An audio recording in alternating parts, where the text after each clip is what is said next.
Hey, good day to you. This is Todd. I am a regular dude walking in the Word. Hey, I want to welcome you as we are jumping back into Philippians today. We took a break Christmas week, and now it's Monday after Christmas, December 26th. So we are jumping back into Philippians here, and we're about halfway through Philippians right now. And this is episode 22, and it's called Rejoice in the Lord. Okay?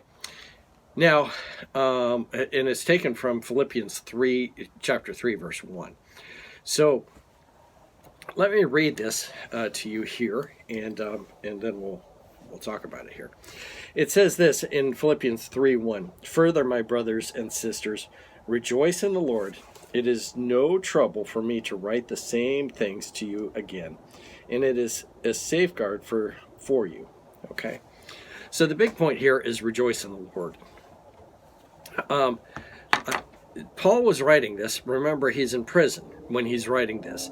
And we've already talked about, he was in the first chapters, how he was rejoicing and telling the great things that was happening because he was in prison, and how great this was that he was in prison. And just so we're reminded, we're about halfway through. The King James, I believe it says, finally, brothers, but that's not the best translation of it. It's like, oh, in addition, remember this. And so he's saying, like, in case you forgot, rejoice in the Lord.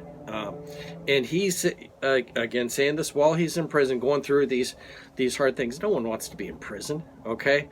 But he's saying, rejoice in the Lord, wherever you're at.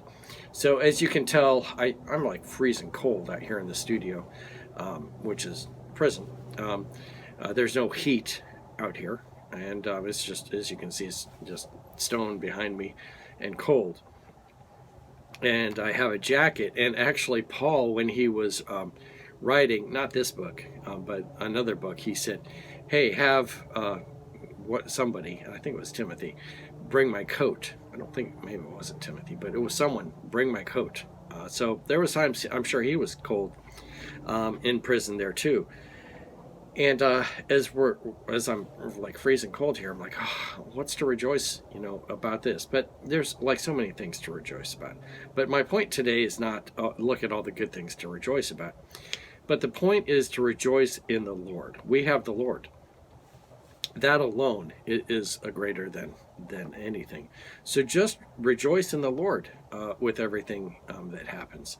And we have the Lord. So much to be thankful for just in having God on our side. All right. So today, that's just my encouragement. This is the day after Christmas here. Rejoice in the Lord. Now, you may have hard situations you're going through and stuff, but rejoice in the Lord. All right. Hey, thanks for watching. I'm just a regular dude walking in the Word, and I look forward to seeing you tomorrow as we continue our journey through Philippians. Lord's blessing. I'll see you then.